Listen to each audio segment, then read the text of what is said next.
જય સ્વામિનારાયણ. સહજાનંદ વિદ્યાલયના video lecture શિક્ષણમાં આપ સર્વ વિદ્યાર્થી મિત્રોનું હાર્દિક સ્વાગત છે. ધોરણ 12 રસાયણ વિજ્ઞાન પ્રકરણ 7. આજના લેક્ચરમાં આપણે હેલોજન તત્વના ઓક્સો એસિડ સંયોજનો વિશે ભણીશું, એટલે કે ફ્લોરિન, ક્લોરિન, બ્રોમિન, આયોડિનના ઓક્સો એસિડ સંયોજનો વિશે ભણીશું. એના માટેનું એક અગત્યનું કોષ્ટક અહીંયા આપેલું છે.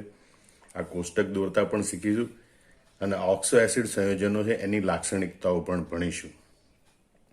ગુજકેટ JEE નીટની દ્રષ્ટિએ આ પ્રશ્ન ખૂબ જ અગત્યનો છે, કારણ કે આના પર આધારિત, આના કન્સેપ્ટ પર આધારિત ઘણા બધા MCQ પૂછાય છે. એટલે આ લેક્ચરના અંતે ગુજકેટ JEE નીટમાં કેવા MCQ પૂછી શકાય એવા MCQ પણ કેટલાક આપેલા છે, અને એટલે આ લેક્ચર છે એક છેલ્લે સુધી જોવાનું ચૂકતા નહીં. આ કોષ્ટક પ્રમાણે જોઈએ આપણે ઓક્સો એસિડ, તો ફ્લોરિનના ઓક્સો એસિડનું ખાનું જુઓ તમે, તો ફ્લોરિનનો માત્ર એક જ ઓક્સો એસિડ હાઇપોફ્લોરસ એસિડ HOF જાણીતો છે. એક આ બહુ મહત્વની બાબત યાદ રાખવાની, કારણ કે એક વખત ગુજકેટમાં જ MCQ પૂછાઈ ગયો છે કે ભાઈ નીચેના પૈકી કયો માત્ર એક જ ફ્લોરિનનો ઓક્સો એસિડ જાણીતો છે, તો એ HOF આવે. બીજી વાત તમે આડું ધ્યાન રાખો તો હેલસ એસિડ, કે જેમાં હેલોજનનો ઓક્સિડેશન +3 હોય, બરોબર, એ પૈકી ફ્લોરસ acid, chlorous acid, બ્રોમસ acid, આયોડસ acid પૈકી માત્ર ક્લોરસ એસિડ જાણીતો. એક તો આ કોષ્ટક ઉપરથી કયો એસિડ જાણીતો છે અને કયા એસિડ નથી જાણીતા એ યાદ રાખી લેવાનું. ફ્લોરિનના ઓક્સો એસિડ પૈકી માત્ર હાઇપોફ્લોરસ એસિડ HOF જાણીતો છે, અને હેલસ એસિડો પૈકી ફ્લોરિન, ક્લોરિન, બ્રોમિન, આયોડિનના હેલસ એસિડો પૈકી માત્ર ક્લોરસ એસિડ જાણીતો છે. ફ્લોરસ, બ્રોમસ કે આયોડસ એસિડ જાણીતા નથી. હવે આપણે જોઈએ કે હેલોજનના ઓક્સો એસિડના નામ અને સૂત્ર કેવી રીતે લખવામાં આવે છે. તો હેલોજનના ઓક્સો એસિડ +1, +3, +5 અને +7 હેલોજનની ઓક્સિડેશન અવસ્થા હોય એ પ્રમાણે આપણને પ્રાપ્ત થાય છે. એમાં +1 ઓક્સિડેશન અવસ્થા ધરાવતો જે ઓક્સો એસિડ છે એને સ્ટોક નોટેશન પ્રમાણે હેલિક 1 એસિડ તરીકે ઓળખવામાં આવે, અને સામાન્ય નામ એનું હાઇપોહેલસ એસિડ કહેવામાં આવે. હેલસ એસિડ કરતા ઓક્સિડેશન આંક ઓછો એટલે હાઇપો પૂર્વક લગાડ્યો, હાઇપોહેલસ એસિડ કહેવાય, બરોબર. એનું સૂત્ર HOX, સામાન્ય સૂત્ર, જ્યાં X બરાબર ફ્લોરિન, ક્લોરિન, બ્રોમિન, આયોડિન. એટલે કે હેલસ પ્રકારના એસિડ એ ફ્લોરિન, ક્લોરિન, બ્રોમિન, આયોડિન ચારેય આપે છે. હાઇપોફ્લોરસ એસિડ HOF હોય તો HOCl હોય તો હાઇપોક્લોરસ એસિડ, HOBr હોય તો હાઇપોબ્રોમસ એસિડ, HOI હોય તો હાઇપોઆયોડસ એસિડ. +3 ઓક્સિડેશન અવસ્થા ધરાવતા ઓક્સો એસિડ છે એનું સ્ટોક નોટેશન પ્રમાણે નામ કહેવાય હેલિક 3 એસિડ, બરોબર, અથવા એને હેલસ એસિડ તરીકે પણ ઓળખવામાં આવે છે, બરોબર. એનું અણુસૂત્ર સહેજ બંધારણ દર્શાવતું એ પ્રમાણે લખવું હોય તો HOXO લખાય, અને અણુસૂત્ર લખવું હોય તો HXO2 લખાય, બરોબર. એટલે આને બંને રીતે લખી શકાય, HOXO, HXO2, ત્યાં X બરાબર Cl, એટલે કે હેલસ એસિડ માત્ર ક્લોરિનનો જાણીતો છે. ફ્લોરિન, બ્રોમિન, આયોડિન છે એ આ પ્રકારનો હેલસ એસિડ બનાવતા નથી, એટલે માત્ર ક્લોરિન એક જ HClO2 પ્રકારનો ક્લોરસ એસિડ બનાવે છે. +5 ઓક્સિડેશન અવસ્થા ધરાવતા ઓક્સો એસિડ હોય તો એને કહેવાય હેલિક 5 એસિડ, અથવા એનું સામાન્ય નામ હેલિક એસિડ તરીકે જ ઓળખવામાં આવે છે, બરોબર. એનું સૂત્ર પણ બે રીતે દર્શાવી શકાય, HOXO2 આવી રીતે પણ દર્શાવી શકાય, અથવા HXO3 આવી રીતે પણ દર્શાવી શકાય, જ્યાં X બરાબર ક્લોરિન, બ્રોમિન, આયોડિન, એટલે કે હેલિક એસિડ એ ક્લોરિન, બ્રોમિન, આયોડિન બનાવે છે. ફ્લોરિન છે આ પ્રકારનો હેલિક એસિડ બનાવતો નથી. ઓક્સિડેશન અવસ્થા 7 હોય એવા ઓક્સો એસિડને હેલિક 7 એસિડ તરીકે ઓળખાય, અથવા એને પર હેલિક એસિડ તરીકે પણ ઓળખવામાં આવે છે. એનું સૂત્ર પણ બે રીતે લખી શકાય, HOXO3 એમ પણ લખી શકાય, અથવા HXO4 એવી રીતે પણ દર્શાવી શકાય, જ્યાં X બરાબર ક્લોરીન, બ્રોમિન, આયોડિન. એટલે કે ફ્લોરિન છે આ પ્રકારનું પર ફ્લોરિક એસિડ બનાવતો નથી, પણ ક્લોરીન, બ્રોમિન, આયોડિન અનુક્રમે પર ક્લોરિક એસિડ, પર બ્રોમિક એસિડ, પર આયોડિક એસિડ બનાવે. HClO4 હોય તો એને પર ક્લોરિક એસિડ કહેવાય. હવે આપણે આ ઓક્સો એસિડના ક્ષાર વિશે જોઈએ. એસિડ છે, બે સાથે પ્રક્રિયા કરી ક્ષાર અને પાણી બનાવે. તો ક્ષાર માટે એના ઋણ આયનના નામ લખતા આપણે શીખવું પડે. દાખલા તરીકે હાઇપોહેલસ એસિડ છે, એના માટે આપણે ઋણ આયન લખીશું OX- અથવા તો XO-. બરોબર. જે આ આયન છે એને આપણે કહીશું હાઇપોહેલાઇટ આયન.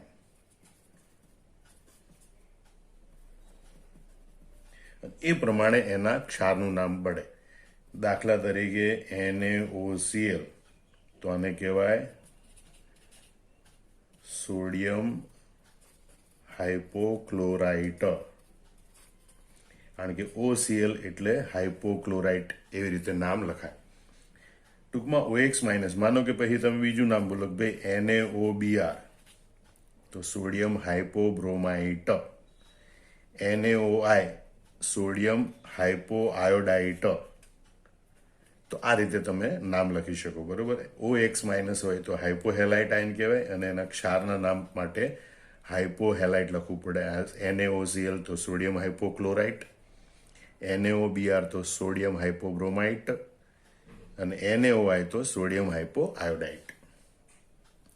એ રીતે આપણે OXO2- લખીશું, હેલસ એસિડમાંથી જે આયન બને એને, અને એને આપણે કહેવાય હેલાઇટ આયન. બરોબર. અને આપણે જોઈએ કે ભાઈ આનો એક જ ઓક્સો એસિડ મળે એટલે એક જ આયન મળે આપણે, NaClO2. તો આને આપણે કહી શકીએ સોડિયમ ક્લોરાઇટ. એને કહેવાય સોડિયમ ક્લોરાઇટ. બરોબર. હેલાઇટ આયન કહેવાય XO2- હોય તો. એ રીતે ત્રીજો +5 ઓક્સિડેશન અવસ્થાવાળો XO3- આયન હોય તો એને હેલેટ આયન કહેવાય. બરોબર. દાખલા તરીકે NaClO3, તો આને કહેવાય સોડિયમ ક્લોરેટ. એવી રીતે NaBrO3, સોડિયમ બ્રોમેટ. NaIO3, sodium આયોડેટ. તો આ રીતે પછી ધન આયન બદલાય તે પ્રમાણે નામ બદલાય. પોટેશિયમ હોય તો પોટેશિયમ ક્લોરેટ કહેવાય, KClO3 એટલે પોટેશિયમ ક્લોરેટ. KBrO3 હોય તો પોટેશિયમ બ્રોમેટ. બરોબર. CaIO3 ટ્વાઇસ હોય તો કેલ્શિયમ આયોડેટ વગેરે. તો આ રીતે નામ લખી શકાય. પછી એ રીતે આપણે +7 ઓક્સિડેશન અવસ્થા ધરાવતો આયન XO4-, બરોબર, જે પર હેલિક એસિડમાંથી બને, એને કહેવાય પર હેલેટ આયન. બરોબર. દાખલા તરીકે NaClO4, તો આને કહેવાય સોડિયમ પર ક્લોરેટ. બરોબર. NaBrO4, એને કહેવાય સોડિયમ પર બ્રોમેટ. NaIO4, તો એને કહેવાય સોડિયમ પર આયોડેટ. પોટેશિયમ હોય તો પોટેશિયમ પર ક્લોરેટ, પોટેશિયમ પર બ્રોમેટ, પોટેશિયમ પર આયોડેટ વગેરે. આ રીતે. તો આ જે હેલોજનના ઓક્સો એસિડ છે એના ઉપરથી એના જે આયનો બને એ અને એના ક્ષારનું નામ આવી રીતે બને. બરોબર. ધ્યાન રાખજો. OX- હોય તો હાઇપોહેલાઇટ આયન કહેવાય, હાઇપોક્લોરાઇટ, હાઇપોબ્રોમાઇટ વગેરે. XO2- હોય તો હેલાઇટ આયન કહેવાય, જેમ કે ClO2- હોય તો ક્લોરાઇટ આયન કહેવાય. XO3- હોય તો હેલેટ આયન કહેવાય. દાખલા તરીકે ClO3- આયન હોય તો એને કહેવાય ક્લોરેટ આયન. XO4- આયન હોય તો એને પર હેલેટ આયન કહેવાય. દાખલા તરીકે ClO4- આયન હોય તો પર ક્લોરેટ આયન કહેવાય. અને એના આધારે એના ક્ષારના નામ પડે. બરોબર. Sodium હાઇપોક્લોરાઇટ, sodium ક્લોરાઇટ, sodium chlorate, sodium પર ક્લોરેટ. તો આના ઉપર આધારિત બધા જે પ્રશ્નો એ તમારે બરોબર તૈયાર કરી નાખવાના. હવે આપણે ઓક્સો એસિડના બંધારણ જોઈએ. ક્લોરીનના ઓક્સો એસિડના બંધારણના આધારે બાકીના બંધારણ સમજી શકીશું આપણે. +1 ઓક્સિડેશન અવસ્થા ધરાવતો ક્લોરીનનો ઓક્સો એસિડ છે હાઇપો ક્લોરસ એસિડ HOCl. +3 ઓક્સિડેશન અવસ્થા ધરાવતો એસિડ છે ક્લોરસ એસિડ, જેને HOClO કહેવાય અથવા HClO2 કહેવાય. એ રીતે +5 ઓક્સિડેશન અવસ્થા ધરાવતો ઓક્સો એસિડ ક્લોરિક એસિડ, જેને HOClO2 અથવા HClO3 દર્શાવાય. +7 ઓક્સિડેશન અવસ્થા ધરાવતો ઓક્સો એસિડ પરક્લોરિક એસિડ, જેને HOClO3 અથવા HClO4 દર્શાવાય. હવે અહીંયા બધામાં ક્લોરીનમાં યાદ રાખજો, ક્લોરીનમાં મધ્યસ્થ પરમાણુ ક્લોરીનમાં sp3 સંકરણ થાય છે. બરોબર. દાખલા તરીકે આ છે ક્લોરીન, તો ક્લોરીનના sp3 સંકરણથી જે બને એમાં 3 કક્ષકોમાં અબંધકારક ઇલેક્ટ્રોન યુગ્મો ગોઠવાય અને એક સાથે ઓક્સિજન ભાગીદારી કરે અને OH બંધ અહીંયા જોડાય. બરોબર. અહીં ઓક્સિજન પરમાણુમાં પણ sp3 સંકરણ હોય. તો અહીંયા બંને પરમાણુમાં sp3 સંકરણ હોય. ક્લોરીનની આજુબાજુ 3 અબંધકારક ઇલેક્ટ્રોન યુગ્મ અને 1 બંધકારક ઇલેક્ટ્રોન યુગ્મ હોય. એટલે અહીંયા તમારે આ જ અણુને અનુલક્ષીને બીજું પણ પૂછી શકે કે આ અણુમાં સિગ્મા બંધની સંખ્યા કેટલી, પાઈ બંધની સંખ્યા કેટલી, અબંધકારક ઇલેક્ટ્રોન યુગ્મની સંખ્યા કેટલી. તો અમે જો અહીંયા સિગ્મા બંધની સંખ્યા 2 છે. બરોબર. પાયબંધની સંખ્યા કેટલી, તો 0. આમાં એક પણ જગ્યાએ પાયબંધ રચાયો નથી. અબંધકારક ઇલેક્ટ્રોન યુગ્મ કેટલા, તો ક્લોરીન ઉપર 3, 1 2 3 અને ઓક્સિજન ઉપર 2 હોય છે. બરોબર. એટલે 2 + 3 = 5. એમ કે ભાઈ ક્લોરીન ઉપર કેટલા, તો 3, ઓક્સિજન ઉપર કેટલા, 2, કુલ કેટલા, તો 5 અબંધકારક ઇલેક્ટ્રોન યુગ્મ હોય છે. એવી રીતે આપણે બીજું બંધારણ જોઈએ ક્લોરસ એસિડનું. ફરીથી ક્લોરીનમાં આ જ રીતે sp3 સંકરણ થાય, એક OH બંધ બને. આ હાઇડ્રોજન વાળો OH બંધ એક દર્શાવે, એક ઓક્સિજન છે ડબલ બોન્ડથી ક્લોરીન સાથે જોડાય અને બાકીની 2 કક્ષકો છે એમાં અબંધકારક ઇલેક્ટ્રોન યુગ્મ ગોઠવાય. બરોબર. આ રીતે બંધારણ થાય એનું. અને ઓક્સિજન ઉપર 2 અબંધકારક ઇલેક્ટ્રોન યુગ્મ હોય. અહીંયા પણ ઓક્સિજન ઉપર 2 અબંધકારક ઇલેક્ટ્રોન યુગ્મ હોય. આ પ્રકારનું બંધારણ હોય. ટૂંકમાં ઘણી વખત આને આવી રીતે પણ દર્શાવવામાં આવે, Cl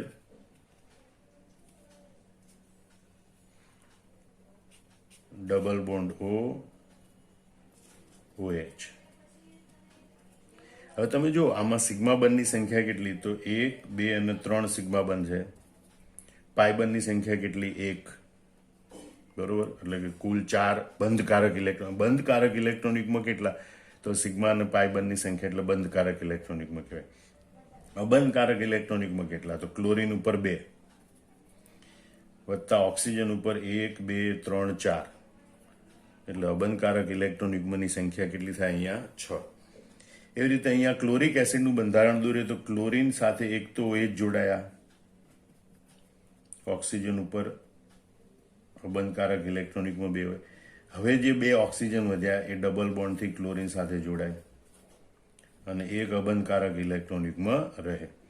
એટલે એનું બંધારણ આપણે આવી રીતે પણ દોરી શકીએ, ડબલ બોન્ડો અને OH. બરોબર. હવે તમે જો આમાં બંધકારક સિગ્મા બંધની સંખ્યા કેટલી, તો 1 2 3 4 4 સિગ્મા બંધ હોય. પાઈ બંધની સંખ્યા કેટલી, 2. બરોબર. એટલે કે 2 4 6 ટોટલ 6 બંધકારક ઇલેક્ટ્રોન યુગ્મ હોય. અબંધકારક ઇલેક્ટ્રોન યુગ્મ કેટલા, તો આ બંને ઓક્સિજન ઉપર 2 હોય અને ક્લોરીન ઉપર 1 અબંધકારક. એટલે એમ અલગથી પણ પૂછે કે ભાઈ ઓક્સિજન ઉપર કેટલા અબંધકારક ઇલેક્ટ્રોન યુગ્મ, મધ્યસ્થ પરમાણુ ઉપર કેટલા અબંધકારક ઇલેક્ટ્રોન યુગ્મ. તો અહીં ઓક્સિજન ઉપર ક્લોરીન ઉપર 1 અબંધકારક ઇલેક્ટ્રોન યુગ્મ. બધા ઓક્સિજન ઉપર જોઈએ તો 3 ઓક્સિજન છે, એની ઉપર 6 અબંધકારક ઇલેક્ટ્રોન યુગ્મ, કુલ 7 અબંધકારક ઇલેક્ટ્રોન યુગ્મ હોય છે. પર ક્લોરિક એસિડનું બંધારણ જોઈએ આપણે તો ક્લોરીન સાથે એક તો OH બંધ હોય. બરોબર. અને બાકીના 3 ઓક્સિજન એની સાથે ડબલ બોન્ડથી જોડાયેલા હોય અને દરેક ઓક્સિજન ઉપર બે બે અબંધકારક ઇલેક્ટ્રોનિકમાં હોય. ક્લોરીન ઉપર એક પણ અબંધકારક ઇલેક્ટ્રોનિકમાં આમાં હોતું નથી. બરોબર, આ રીતે એનું બંધારણ દોરે. એમાં સિગ્મા બંધની સંખ્યા કેટલી? 1 2 3 4 5. પાઈ બંધની સંખ્યા કેટલી? 3. એટલે કે 5 ને 3 8 બંધકારક ઇલેક્ટ્રોનિકમાં હોય ટોટલ. અબંધકારક ઇલેક્ટ્રોનિકમાં કેટલા? તો બધા ઓક્સિજન ઉપર છે. ક્લોરીન ઉપર એક પણ નથી. 2 2 4 2 6 અને 2 8. એટલે કુલ અબંધકારક ઇલેક્ટ્રોનિકમાં આમાં 8 હોય છે. બીજી એક મહત્વની બાબત ધ્યાન રાખજો કે અહીંયા ક્લોરીન અને ઓક્સિજન વચ્ચે જે ડબલ બોન્ડ રચાય છે, પહેલો સિગ્મા બંધ, બીજો જે પાઈ બંધ રચાય છે, બરોબર, એને પીપાઈ ડીપાઈ બંધ કહેવાય છે. એવું એટલા માટે કે ઓક્સિજનની પી કક્ષક અને ક્લોરીન ડી કક્ષક વચ્ચે રચાતો બંધ છે. બરોબર, પાઈ બંધ કરો. સામાન્ય રીતે આપણે સંકરણ થઈ જોઈએ કે પીપાઈ કક્ષકો વચ્ચે બંધ રચાય. બે પી કક્ષકો વચ્ચે જો પાઈ બંધ રચાય તો એને પીપાઈ બંધ કહેવાય. અહીં ઓક્સિજન પરમાણુની પી કક્ષક અને ક્લોરીન પરમાણુની ડી કક્ષક વચ્ચે બંધ રચાય તો એને પીપાઈ ડીપાઈ બંધ કહેવાય. એટલે બધા જે ક્લોરીન સાથેના ડબલ બોન્ડ ઓક્સિજનથી જોડાયેલા છે એમાં પાઈ બંધ છે એ પીપાઈ ડીપાઈ પ્રકારનો હોય છે. તો આટલી મહત્વની બાબતો તમારે આના વિશે યાદ રાખવાની. હવે આપણે જોઈએ ક્લોરીનના ઓક્સો એસિડના આયનની સ્થાયીતાનો ક્રમ અને ક્લોરીનના ઓક્સો એસિડની એસિડિકતાનો ક્રમ. બરોબર, ક્લોરીનના oxo acid hypochlorous acid, chlorous acid, chloric acid, perchloric acid. અને એના આયનો જોઈએ તો હાઇપોક્લોરાઇટ, ક્લોરાઇટ, ક્લોરેટ અને પરક્લોરેટ આયનો. અને એના આયનો દોરેલા, આયનનો આકાર પણ યાદ રાખેલો મેં દોરી દીધો છે. ભાઈ, હાઇપોક્લોરાઇટ આયન રેખીય હોય, ક્લોરાઇટ આયન કોણીય હોય, ક્લોરેટ આયન ત્રિકોણી પિરામિડ હોય અને પરક્લોરેટ આયન ચતુષ્ફલકી હોય. યાદ રાખજો, બધા ક્લોરીનમાં સંકરણ sp3 પ્રકારનું થાય. હવે આપણે જોઈએ કે ભાઈ ઓક્સિજનની વિદ્યુત ઋણતા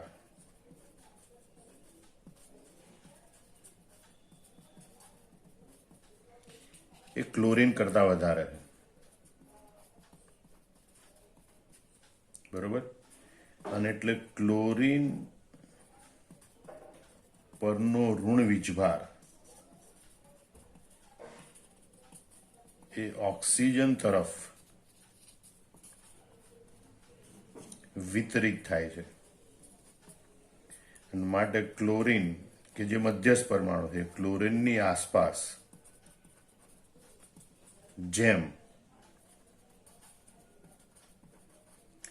ઓક્સિજન પરમાણુની સંખ્યા વધે તેમ ક્લોરીનના ઋણ વીજભારનું વિતરણ વધારે થાય અને તેથી તેના આયનની સ્થાયીતા વધે. બરોબર, જે ધન આયન હોય એના ધન વીજભારનું વિતરણ જેટલું થાય એટલી ધન આયનની સ્થાયીતા વધે. ઋણ આયન હોય તો ઋણ આયનનું જેટલું વિતરણ થાય ઋણ વીજભારનું એટલી એની સ્થાયીતા વધે. તો હાઇપોક્લોરાઇટ આયનમાં એક જ ઓક્સિજન છે, ક્લોરાઇટ આયનમાં 2 ઓક્સિજન, ક્લોરેટમાં 3 અને પરક્લોરેટમાં 4 ઓક્સિજન છે. એટલે જેમ ઓક્સિજન પરમાણુની સંખ્યા વધે તેમ આ ક્લોરીન પરનો ઋણ વીજભાર છે વધુ વિતરિત થાય.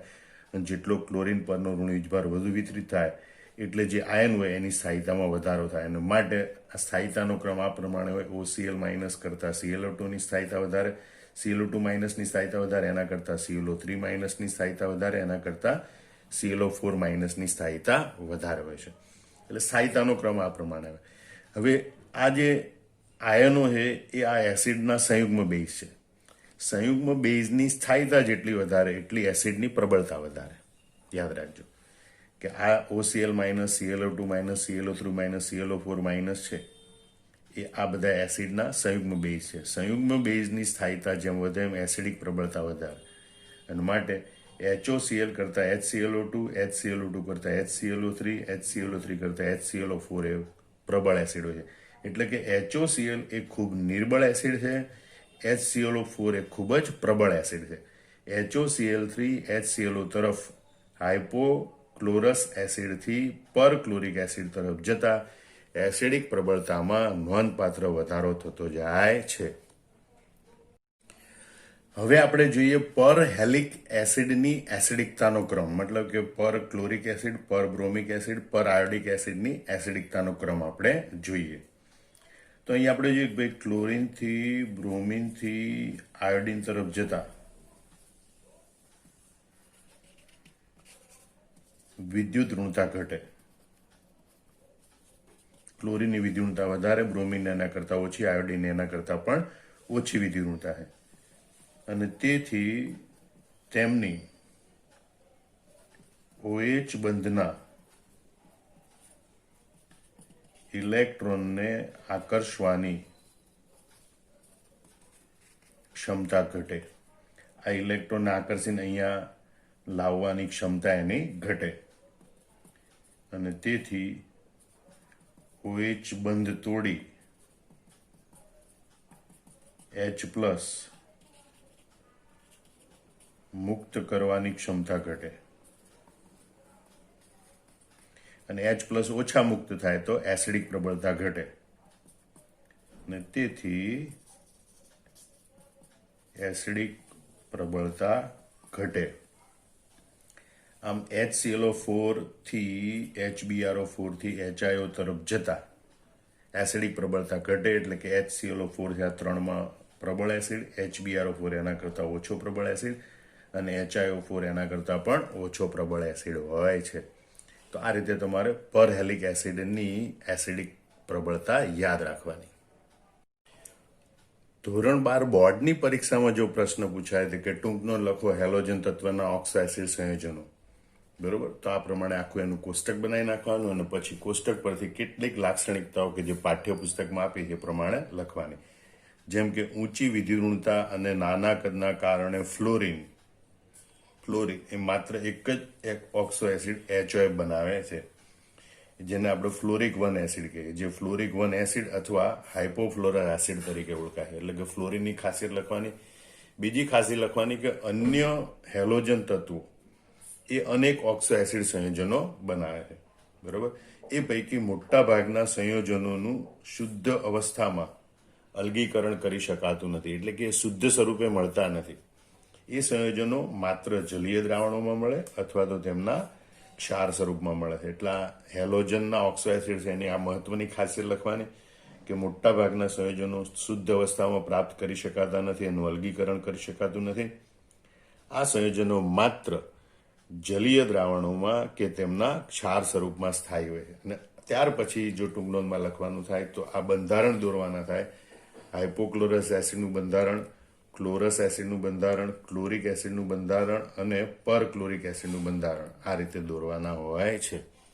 તો આ રીતે પાઠ્યપુસ્તકમાં પૂછાય એના પ્રમાણે જવાબ તો આ રીતે લખવાનો હોય છે. હવે તમે આ વિડીયો બરોબર ધ્યાનથી જોયો છે તો એ તમને જે કંઈ પણ યાદ હોય એના આધારે અહીંયા કેટલાક MCQ આપ્યા છે, એ વિડીયો પોઝ કરી અને સોલ્વ કરવાનો પ્રયત્ન કરો. થોડી વાર પછી હું આ જ પ્રશ્નોના સોલ્યુશન કહું છું.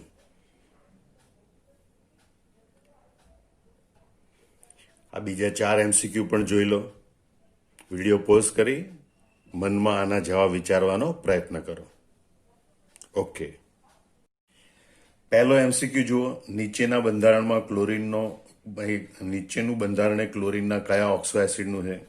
તો આમ જુઓ, આના ઉપરથી અણુસૂત્ર બનાવો તો H1Cl અને એની સાથે 3 ઓક્સિજન HClO3 અથવા HOClO2 અને આ ક્લોરિક એસિડનું બંધારણ છે, બરોબર. પ્રશ્ન ઉપરથી તમને આવડી ગયું. પછીનો પ્રશ્ન છે કે આપેલા પૈકી એસિડિકતા માટેનો ઘટતો ક્રમ, મતલબ કે સૌથી વધારે એસિડિકતા કોની?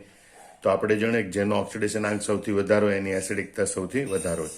એટલે HClO4 ની એસિડિકતા સૌથી વધારે. HClO4 is greater than HClO3 is greater than HClO2 હોવું જોઈએ, એ નથી. HClO4 is greater than HClO3 is greater than HClO2 is greater than HClO. માટે વિકલ્પ ડી એ અહીંયા સાચો છે. ત્રીજો MCQ જોઈએ કે ભાઈ આપેલા કયા તત્વનો એક જ ઓક્સો એસિડ જાણીતો છે? આપણે જાણીએ કે ફ્લોરિનનો એક જ ઓક્સો એસિડ જાણીતો છે, HOF. પછીનો પ્રશ્ન, નીચેના પૈકી શેમાં OH બંધની સંખ્યા 1 છે? તો આપણે જાણીએ કે બધાના બંધારણ જોયા તો એ બંધારણ પ્રમાણે દરેકમાં OH બંધની સંખ્યા એક જ હોય છે, બરોબર. Cl ડબલ બોન્ડો એ બંધની સંખ્યા વધતી જાય, પણ OH બંધની સંખ્યા એક જ હોય છે, બરોબર. એટલે કે ભાઈ કયા નીચેના પૈકી શેમાં OH બંધની સંખ્યા એક છે, તો બધામાં, ત્રણેયમાં OH બંધની સંખ્યા એક છે, માટે ડી જવાબ આવે. હાઇપોક્લોરસ એસિડમાં ClO એકલ બંધ અને OH એકલ બંધની સંખ્યા અનુક્રમે કેટલી થશે? તો CHO હાઇપોક્લોરસ એસિડ એમાં OH બંધની સંખ્યા પણ એક અને ClO બંધની સંખ્યા પણ એક હોય છે, એટલે 1-1 માટે એ જવાબ સાચો છે. હાઇપોક્લોરસ acid, chlorous acid, chloric acid તેમજ પરક્લોરિક એસિડમાં Cl પાસેના બંધકારક ઇલેક્ટ્રોનની સંખ્યા અનુક્રમે કેટલી થશે? તો બંધારણમાં તમે જોઈ શકો છો કે આમાં Cl પાસે બંધકારક ઇલેક્ટ્રોન 1 છે, આમાં Cl પાસે 1, 2, 3 છે, આમાં Cl પાસે 1, 2, 3, 4, 5 છે, આમાં Cl પાસે 1, 2, 3, 4, 5, 6, 7 છે, એટલે કે 1, 3, 5, 7 બંધકારક ઇલેક્ટ્રોનની સંખ્યા અનુક્રમે 1, 3, 5, 7 હશે. અને આપેલા પૈકી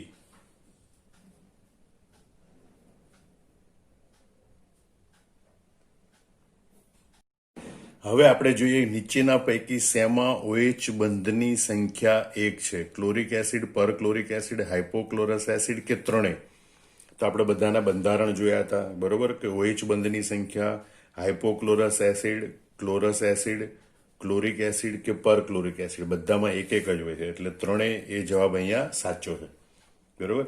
હાઇપોક્લોરસ એસિડમાં ClO એકલ બંધ અને OH બંધની સંખ્યા અનુક્રમે કેટલી થશે? બરોબર.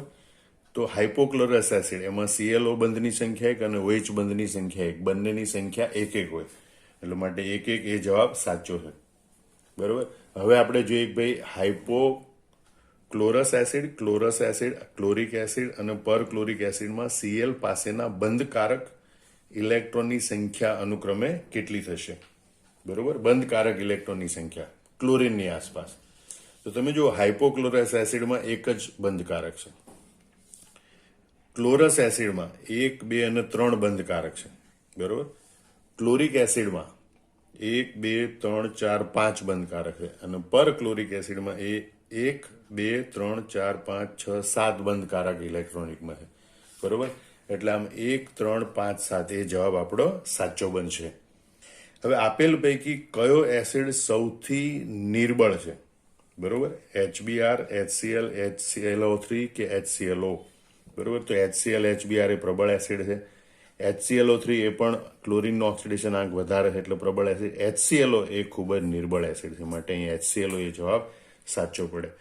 આમ આ પ્રશ્નની સાથે સંકળાયેલા બધા જ કન્સેપ્ટ છે એ તમારે બરોબર સમજી લેવાના, મોઢે કરી નાખવાના, બરોબર, અને પછી જવાબ તૈયાર કરીને નોટબુકમાં જાતે લખી નાખવાનો. જય સ્વામિનારાયણ.